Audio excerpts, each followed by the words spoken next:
வணக்கம். நாகர்கோவில் கிளச்சிறையில சபரிவர்மன்கிற மாற்றுத்திறனாளி அடித்தே கொலை செய்யப்பட்டிருக்காரு. உடம்புல 19 இடங்கள்ல காயங்கள் கண்டறியப்பட்டிருக்கு. அவர் மாற்றுத்திறனாளிங்கிறதுனால அவர் கையை கூட அப்படி தூக்க முடியாது. அந்த கையில கூட காயங்கள் தென்பட்டிருக்கு. இதுல இந்த வழக்கு கொலை வழக்காக மாற்றப்பட்டு சிறை வார்டன், 2ஆம் நிலை காவலர், தலைமை சிறை காவலர் ஆகிய 3 பேரும் கைது செய்யப்பட்டு சிறைப்படுத்தப்பட்டிருக்காங்க. வழக்கு கொலை வழக்காக மாற்றப்பட்டுச்சு. தொடர்புடைய 3 பேர் கைது செய்யப்பட்டிருக்காங்க. இதுக்கு மேல என்ன வேணும் அப்படின்னு கேட்கலாம். இந்த 3 பேரோட இந்த வழக்கு நிக்கல. ஏன்னா பொதுவா வழக்கமா காவல் நிலையத்துல வச்சு அடிச்சு உதைச்சு துன்புறுத்தி சித்திரவதை பண்ணி அவங்களை கொண்டு சிறைப்படுத்துறப்ப சிறையில இறந்து போவாங்க. பெரும்பாலும் காவல் நிலையத்துல தான் துன்புறுத்தல் நடக்கும். காவலர்கள் போட்டு அடிப்பாங்க, உதப்பாங்க, சித்திரவதை பண்ணுவாங்க. அதன் விளைவா சிறையில் அடைக்கிறப்ப 1 நாள்லயே 2 நாள்லயே அவங்க இறந்து போவாங்க. சாத்தான்குளத்துல ஜெயராஜ் பென்னிக்ஸ் 2 பேருமே காவல் நிலையத்துல துன்புறுத்தப்பட்டு அவங்க சிறையில் அடைக்கப்பட்ட பிறகு அடுத்தடுத்த நாட்களே இறந்து போறாங்க. பெரும்பாலும் சிறைக்குள்ள போட்டு அடிச்சு சாகிற அளவுக்கு அடிச்சு கொள்ள மாட்டாங்க. ஆனா இங்க நடக்குதுன்னா அதுக்கு பின்புலம் இல்லாம இல்லை. இதுக்கு யார் காரணம், யார் சொல்லி அந்த சிறைக்காரர்கள் சபரிவர்மனை அடிச்சு கொண்டாங்க, யார் யாருக்கு தொடர்பு இருக்கு அப்படின்னு கண்டறியப்படணும். அதுல சிறைக்குள்ள இருக்கக்கூடிய சிறைவாசிகள், சக சிறைவாசிகள் மேல 6 பேர் மேல நினைக்கிறேன், அவங்க மேலே கொலை வழக்கு போடப்பட்டிருக்கு. இந்த வார்டன், தலைமை காவலர், 2ஆம் நிலை காவலர் இவங்க மேலேயும் கொலை வழக்கு போடப்பட்டிருக்கு. இது போதாது, மாறாக தொடர்புடைய காவல் நிலையத்தில் இருக்காங்கல்ல காவலர்கள், எஸ்ஐ இவர் மேல வழக்கு போட்டார்ல, அவங்க மேலேயும் விசாரணை செஞ்சு அவங்களையும் இந்த வழக்குக்குள்ள சேர்க்கணும். இதைத்தான் அந்த குடும்பத்தார் பாதிக்கப்பட்ட குடும்பத்தார் புகாரா சொல்றாங்க. பொதுவா இந்த காவல் நிலைய மரணங்கள்ல எந்த வழக்குல நீதி கிடைக்குது அப்படின்னு பாத்தீங்கன்னா, எந்தெந்த காவல் மரணங்கள் நாடு தழுவிய அளவுல பேசப்படுதோ, எது பேசுபொருளாக ஊடகங்கள்ல மாறுதோ, எது செய்தியாக கடைக்கோடி வரைக்கும் போய் சேருதோ, அந்த வழக்குகள்ல அரசு வேற வழி இல்லாம அரசியல் அழுத்தம் காரணமாக நடவடிக்கை எடுக்கிறேன், கைது பண்றேன், வழக்க கொலை வழக்கா மாத்துறேன் அப்படின்னு கொஞ்சம் நடவடிக்கை எடுக்குது. மற்றபடி ஊடகங்கள் கண்டுகொள்ளல, பேசுபொருளாகல, கட்சிகள் மற்ற கட்சிகள் பேசல அப்படின்னா அதை அப்படியே விட்டுறாங்க. திமுக ஆட்சியை பொறுத்த வரைக்கும் 30க்கும் மேற்பட்ட காவல் நிலைய மரணங்கள், அதாவது படுகொலைகள்.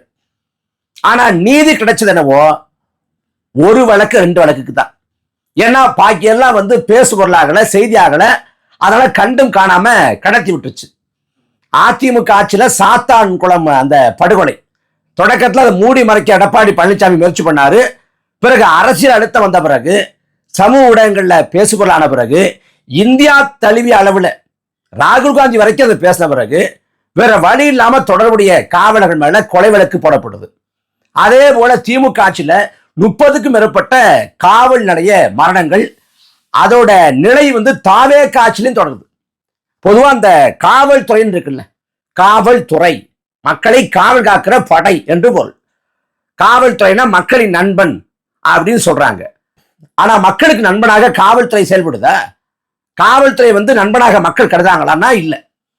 நீங்கள போனா கடவுச்சீட்டு சரிபார்ப்பு, பாஸ்போர்ட் வெரிஃபிகேஷன், அதுக்காக ஒரு வீட்டுக்கு காவல்துறையினர் போறாங்கன்னா அந்த வீட்டுக்காரங்க பதறாங்க, என்னமோ ஏதோ போலீஸ் வந்திருக்கே அப்படின்னு.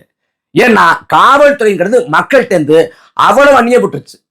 99.99 விழுக்காடு இந்த காவல்துறைங்கிற அமைப்பு முறை சீர்கட்டு போச்சு. அது ஆளும் வர்க்கத்தோட ஏவல் படையாக, ஆளும் வர்க்கத்தோட அறிவிக்கப்படாத கூலி படையாத்தான் செயல்படுதே ஒழிய உழைக்கும் மக்களுக்கு, விளிம்புநிலை மக்களுக்கு, பழங்குடி மக்களுக்கு, பிற்படுத்தப்பட்ட ஒடுக்கப்பட்ட மக்களுக்கு, சமூகத்துல கீழே இருக்கக்கூடிய மக்களுக்கு அவங்களுக்கு உதவிகரமா இருக்கான்னா வாய்ப்பு இல்லை. இந்த சிங்கம் படத்துல, சிறுத்தை படத்துல, பல படங்கள்ல, சாமி படத்துல கதாநகரா ஒரு காவல்துறை அதிகாரியை காட்டுறாங்க. சிங்க படத்துல எல்லாம் ஒரு வசனம் வரும், நீ ஏசி அதனால ஒரு ஏசி போட்ட ரூம், நான் ஏசி இல்ல அதனால ஏசி போடாத ரூம் பாரு. ஏசிக்கு ஒரு இன்ஸ்பெக்டருக்குமான அதிகார வரையறை தான். அவருக்கு ஏசி போட்டிருக்கும், அவருக்கு ஏசி போட்டிருக்காது அப்படிங்கிற மாதிரி படத்துல காட்டப்படும். ஆனா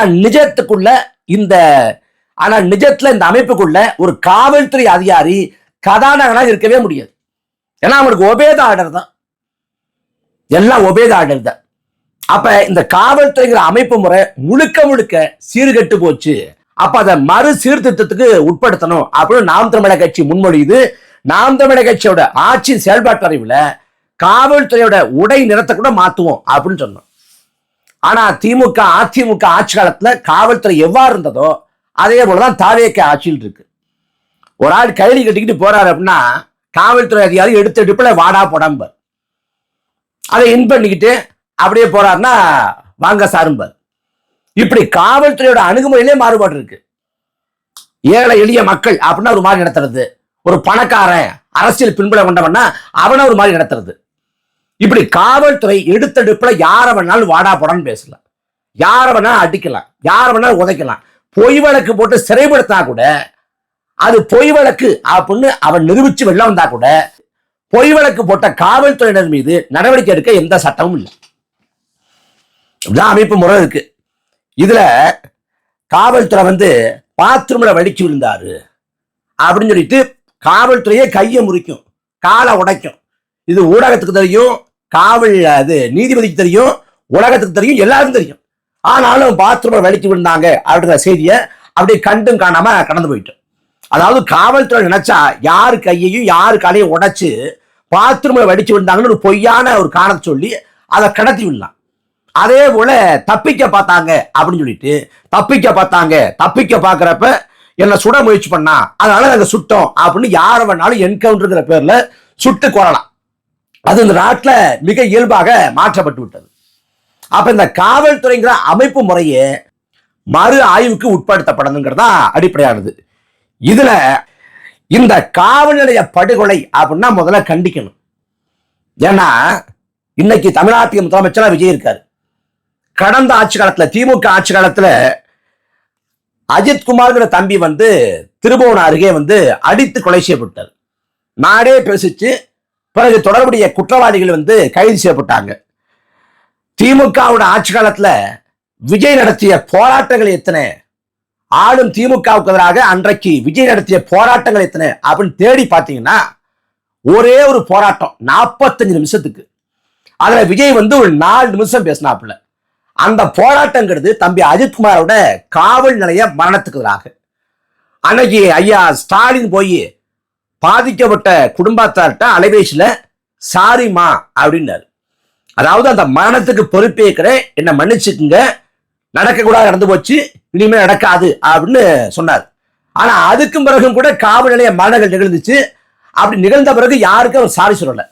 அந்த மரணம் பேசுபொருளானதால சாரி சொன்னார். அதையே நாம் விமர்சிச்சோம்.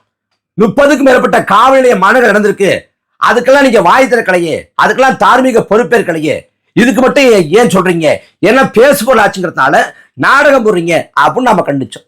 நாம கண்டிச்சப்ப இதே தமிழ்நாட்டின் முதலமைச்சர் விஜயும் அன்றைக்கு சாரி வேண்டாம் நீதி வேண்டும் அப்படிங்கிற அந்த கைப்பதாக ஏந்தி அன்னைக்கு போராட்டம் செஞ்சார். தம்பி அஜித்குமாரோட காவல் நிலைய படுகொலைக்கு எதிராக போராட்டம் நடத்தினார் விஜய். அதே போல பனையூர் அலுவலகத்துக்கு கூப்பிட்டு யார் யாரு இந்த காவல் நிலைய மரணங்கள்ல பாதிக்கப்பட்டாங்களோ பாதிக்கப்பட்ட குடும்பத்தாருக்கு ஒரு சிறிய தொகை கொடுத்தார். அவங்க எல்லாரையும் மேடை ஏற்றினார். அந்த போராட்டத்தின் போது மேடை ஏற்றினார்.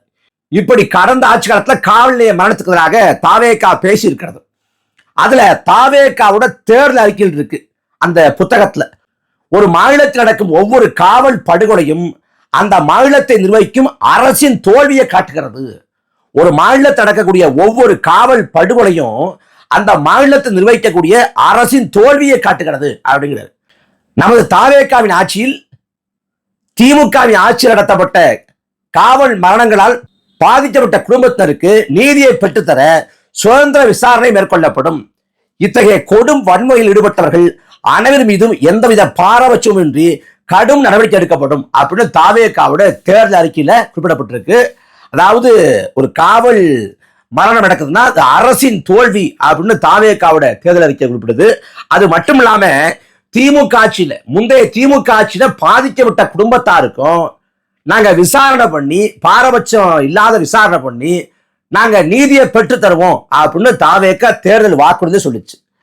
மார்ச் மாசம், அதாவது திமுக ஆட்சி காலத்துல காவல் மரணத்துக்கு உள்ளாக்கப்பட்ட தம்பி சிவகங்கை மாவட்டத்தை சேர்ந்த ஆகாஷ் டெல்லிசன் அப்படிங்கிற தம்பி.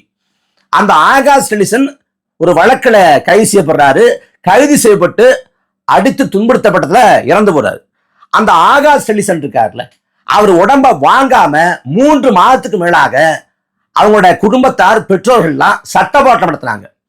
3 மாத காலம் உடம்ப அடக்கம் பண்ணாம மதுரை அரசு மருத்துவமனை அந்த பிணவரில் உடம்பு இருந்துச்சு. அதுக்கு பிறகு நீதிமன்றம் உடம்ப அடக்கம் பண்ணுங்க அப்படின்னு அழுத்தம் கொடுத்த பிறகு தாவேக ஆட்சி காலத்துல பெற்றோரை கைது பண்ணி அந்த உடம்ப எரிக்கிறாங்க.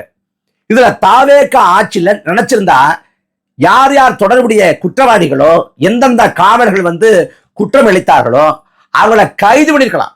அவங்கள கைது பண்ணிட்டு அந்த உடம்ப அடக்கம் பண்ணா எரிவிட்டுனா ஒரு பிரச்சனையும் கிடையாது. ஆனா தாவேக அரசு அதை ஒருபோதும் செய்யவில்லை என்பதுதான் கொடுமையிலும் கொடுமை. அப்ப போன ஆட்சி காலத்துல காவல் நிலைய மரணத்துக்காக அந்த மரணத்தை சகித்துக் கொள்ள முடியாது அப்படின்னு பொங்கினதெல்லாம் அதெல்லாம் அப்பட்டமான 100 விழுக்காடு அரசியல். இப்ப இந்த சபரிவர்மன்கிற இந்த மாற்றுத்திறனாளி கொலை செய்யப்பட்டார். 34 வயசு. அவருக்கு மனைவி இருக்காங்க. 5 வயது என்னமோ ஒரு குழந்தை இருக்கு. இப்ப அவங்களோட எதிர்காலம் என்ன ஆகிறது, அவங்களோட வாழ்க்கை என்ன ஆகிறது, எதுக்குமே பதில் கிடையாது. இது குறித்து தமிழ்நாட்டோட முதலமைச்சர் ஏதாவது பொறுப்பேற்று பதில் சொன்னாரா? நான் பாரபட்சம் இல்லாம நடவடிக்கை எடுக்கிறேன், இதில் தொடர்புடைய குற்றவாளிகளை கைது பண்றேன், அந்த குடும்பத்தாருக்கு நான் இதை பண்றேன், நான் துயர் துடைப்பு தொகையாக இவ்வளவு ரூபாய் அறிவிக்கிறேன், அதே போல பாதிக்கப்பட்ட குடும்பத்தாருக்கு குடும்பத்துல ஒருத்தருக்கு அரசு வேலை தர்றேன் அப்படின்னு சொன்னார? உங்களை பார்க்க இறந்து போனவங்களுக்கு அந்த குடும்பத்தாருக்கு அரசு வேலை, உங்களோட காவல்துறையால கொலை செய்யப்பட்ட ஒருத்தர் வீட்டுக்கு அரசு வேலை அப்படின்னு கேட்டா இந்த நொடி வரை எந்த பதிலும் வரல. அதுல சமூக செயல்பாட்டாளர், மனித உரிமை செயல்பாட்டாளர் ஐயா ஹென்றி தீபன் அவரும் சொல்றாரு, இந்த 3 பேர் கைதுங்கிறது போதுமானது இல்ல. 3 பேர் ஏவி விடப்பட்டவங்க. அவங்களை ஏவி விட்டது யாரு, அதுக்கு பின்பற்றது யாரு, யாரு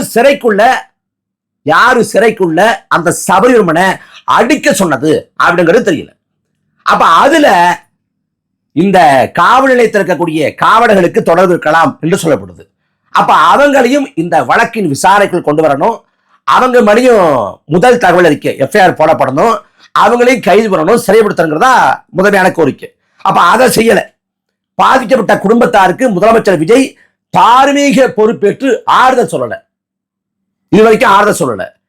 நாம பேசிக் கொண்டிருக்கிற இந்த தருணம் வரைக்கும் துயர் துடைப்பு தொகை இவ்வளவு நிவாரணம் அப்படின்னு அறிவிக்கப்படல. அதே போல பாதிக்கப்பட்ட குடும்பத்தார்ல ஒருத்தருக்கு அரசு வேலை அப்படின்னு சொல்லப்படுது. எதுவுமே நடக்கல. என்ன கூத்துனா, இன்னொரு செய்தி, கஞ்சா வழக்குல சேலையூர் காவல்துறையால கைது செய்யப்பட்டு 12ஆம் தேதி சிறையடைக்கப்பட்ட ஒரு இளைஞர் பாலாஜிங்கிற இளைஞர் புழல் சிறையில தற்போது இறந்து போயிருக்காரு. மாரடைப்பு அப்படின்னு காரணம் சொல்லப்படுது. அந்த உடற்கூறு ஆய்வு வந்தாதான், ஆய்வறிக்கை முடிவு வந்தாதான் என்னன்னு சொல்ல முடியும். இந்த மரணத்துக்கும் எந்த பதிலும் இருக்கு சொல்லல. அப்ப திமுக அப்படி பண்ணுது, திமுக இப்படி பண்ணுதுன்னா திமுக பண்றதுக்கு எதுக்கு தாவேக்க? திமுக மோசமா பண்ணுதுன்னா நான் சிறப்பா செய்வேன் நிர்வாகத்தை, அவங்க செஞ்ச தவறுகளை நான் பண்ண மாட்டேன், நான் சரிவர நிர்வகிப்பேன் அப்படிங்கிறதா சரியான மாற்றா இருக்க முடியும். திமுக மோசமா பண்ணுதுன்னா அதை விட மோசமா நான் பண்ணுவேன்னா இது என்ன மாற்று? அவன் திண்டுக்கல் யோனிய போட்டான் கொண்டாந்து பாடநூல் கழக தலைவரான்னா, நான் திண்டுக்கல் யோனி இல்ல, நான் ஒரு கல்வியாளரை பிரின்ஸ் கஜேந்திர பாபுவை இல்ல நான் ஒரு ஜவஹர் நேசருங்கிற கல்வியாளரை நான் அவங்கள அமர்த்துவேங்கிறதா மாற்று. நான் திண்டுக்கல் யோனியை விட மோசமான லயலாமணியை போடுவேன்னா அது மாற்று இல்ல, அது ஏமாற்று.